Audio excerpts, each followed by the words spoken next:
eu vou começar a falar desse pós-abolição, ocorrido no dia 13 de maio de 1888, né, falando um pouquinho sobre Joaquim Nabuco.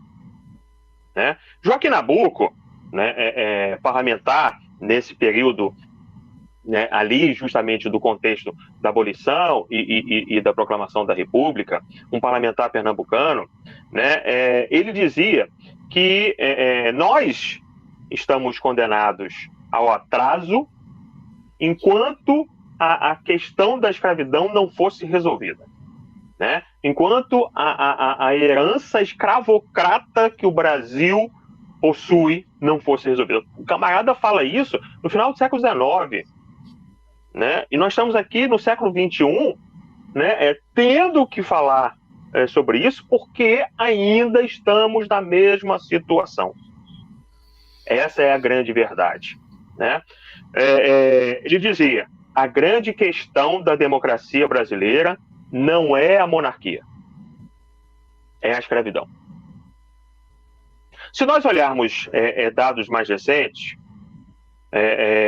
a Anti-Slavery International, né, uma sociedade britânica que trabalha com a questão da escravidão desde o século XIX, diz que, atualmente, existe aproximadamente 40 milhões de pessoas em situação de escravidão ou trabalho análogo à escravidão. 800 mil pessoas são traficadas ou mantidas em cativeiro anualmente. E se formos mais, né, a fundo nisso aí, metade da população mundial vive com um salário inferior a $3 dia. Né? Salário inferior a $3 dia significa que é um salário que não dá para sobreviver dignamente. Então, ainda vivemos com uma situação, né, extremamente delicada em pleno século XXI.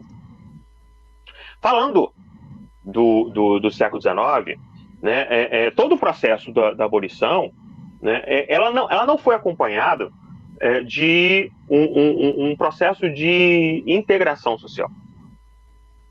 Simplesmente, a abolição foi feita, deu-se a liberdade e tchau.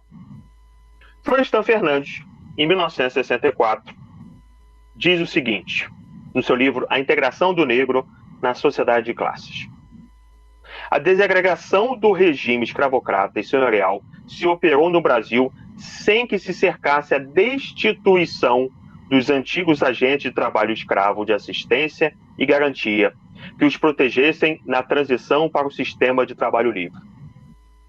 Os senhores foram eximidos da responsabilidade pela manutenção e segurança dos libertos, sem que o Estado, a Igreja ou qualquer outra instituição assumisse encargos especiais que tivessem por objeto prepará-los para o novo regime de organização da vida e do trabalho.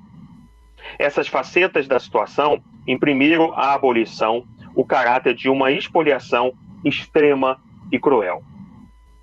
Joaquim Nabuco, como a gente já tinha falado, né, ainda há pouco, ele defendia que, além da abolição, era necessário que, né, ocorresse um processo educacional para a população negra.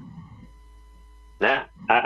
Havia projetos dele no parlamento que, né, obrigasse que em cada vila, em cada cidade, tivesse, né, uma estrutura para educar a população negra, uma vez que essa população ela era, com poucas exceções, né, analfabeta.